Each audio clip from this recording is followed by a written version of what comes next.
YouTube चॅनलमध्ये आज आपण आलो आहे एका देवीच्या मंदिरात, जे स्वयंभू चंडिके देवीचं मंदिर आहे. तुम्हाला याची ख्याती, सर्व दर्शनाचे डिटेल्स मी आता तुम्हाला सांगतोय. चला दर्शन घेऊया.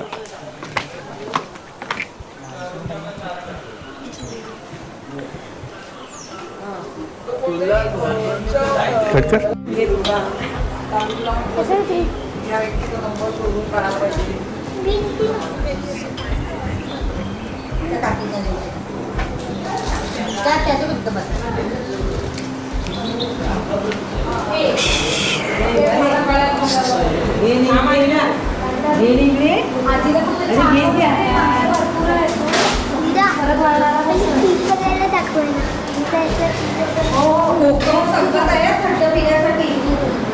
तर सर्व प्रकारचं सामान मिळतं आहे. आंबेही आहेत, आंब्याचा सीझन आहे आता, तर आंबेही मिळत आहेत.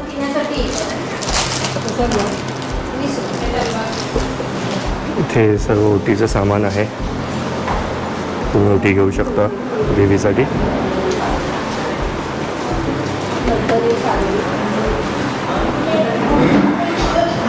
देवीचं वैशिष्ट्य असं आहे की इथे गुफा आहे आणि या गुफेच्या आतमध्ये देवीचं देऊळ आहे किंवा देवीची मूर्ती आहे. तिथे आपल्याला जायचं आहे. काही कारणास्तव किंवा मान्यतांमुळे आपण देवीच्या इथे कॅमेरा घेऊन नाही जाऊ शकत, पण मी थोड्या वेळाने तुम्हाला या मंदिराबद्दलची माहिती देतो. थँक्यू.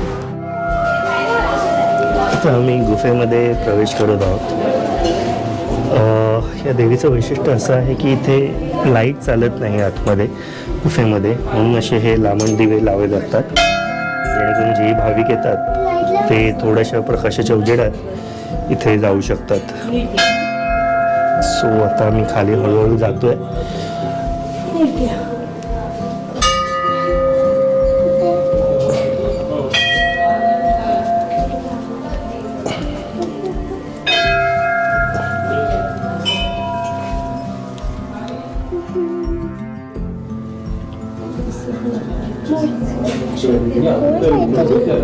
काय बोलणार. आता आमचं देवीचं दर्शन झालेलं आहे. आता आम्ही इथून परत या गुहेतून बाहेर निघतोय. बाहेर निघताना हा असा उजेड येतो, त्यामुळे छान असं दिसते सगळं पायऱ्या वगैरे. सो गुहेत येणं थोडं कठीण आहे, पण बाहेर निघताना खूप सारा उजेड आहे. इझिली दिसून आपण बाहेर असं या पद्धतीने निघू शकतो.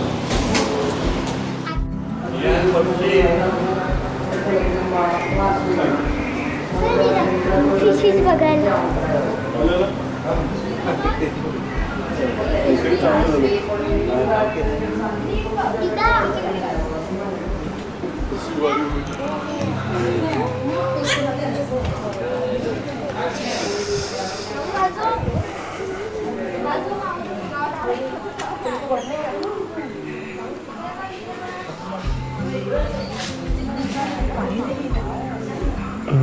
पाणी नाही आहे, तर आहे थोडंफार आहे.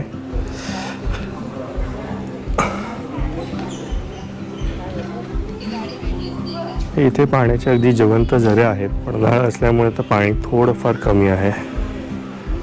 नाहीतर इथे नेहमी पाणी वाहत असतं. इथून पाण्याच्या झऱ्यांचा उगम होतो आणि हे इथून पूर्ण पाणी या साईडने जातं.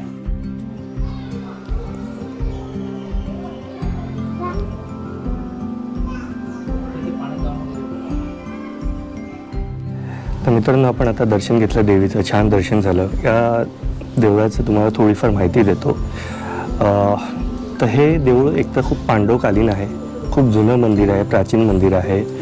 या देवीचं महत्त्व असं की जे मंदिर देवी आहे ती गुहेत आहे आणि तिथे कुठलेच विजेचे दिवे चालत नाहीत. कुठले इलेक्ट्रिक बल्ब लावला हे लावला तर ते 1-2 दिवसात खराब होऊन बंद पडतात. तर देवीला फक्त लांबण दिवा लागतो, तेलाचे दिवेच लागतात.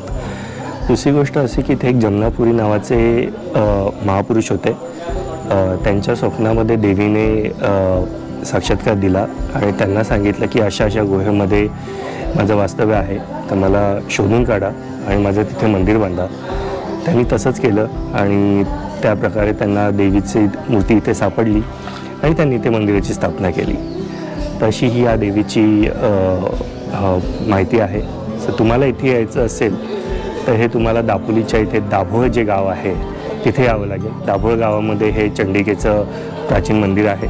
जरूर या, तुम्हाला खूप छान वाटेल, अगदी मन शांत होईल आणि तुमच्या काय मनोभावना असतील तर नक्कीच तुम्ही देवीकडे मांडू शकता.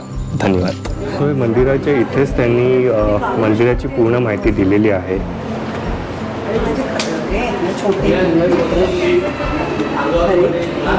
वाढवले आता कोणाकडे जायचं.